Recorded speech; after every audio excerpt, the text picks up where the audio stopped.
Today, we are delighted to welcome Merav Opher from Boston University and a past Radcliffe Fellow. Welcome. We're so happy to have you here. And I'm delighted.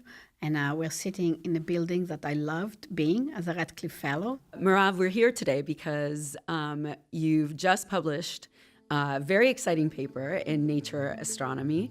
Why don't you tell us about this discovery that is now out in the world? So we think that what happened 3 million years ago, the Earth and the Sun, the solar system, encounter a very massive cloud. We call this massive cloud local Linux of cold cloud. So the heliosphere is our home in the galaxy and has a croissant shape.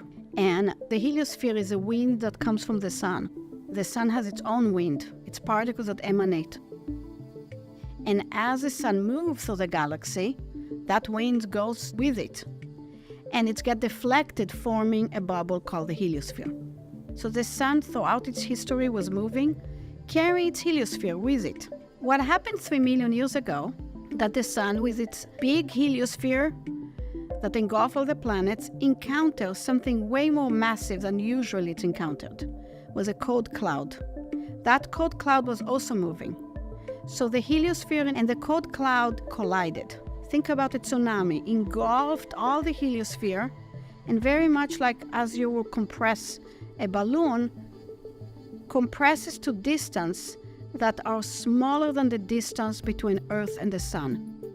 So Earth suddenly was outside the protective bubble, the heliosphere, embedded within that cold cloud, that tsunami.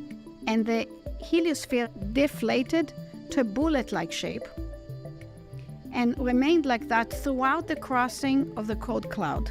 So exposing Earth and all the planets to massive amounts of hydrogen, to an increased radiation, to way more dust. And there are several works that speculated that increase in hydrogen, increase in radiation could have implicated ice ages. But as the sun continued moving and the cold cloud continued moving, they passed through each other. And as the sun left the cold cloud, the pressure was off, and it's almost like you stop compressing a balloon. The heliosphere inflated back again to protect all the planets, including Earth. So Earth was inside the protective bubble, back to a heliosphere that we think looked like a croissant shape. And this is where we are right now. So we're still trying to quantify.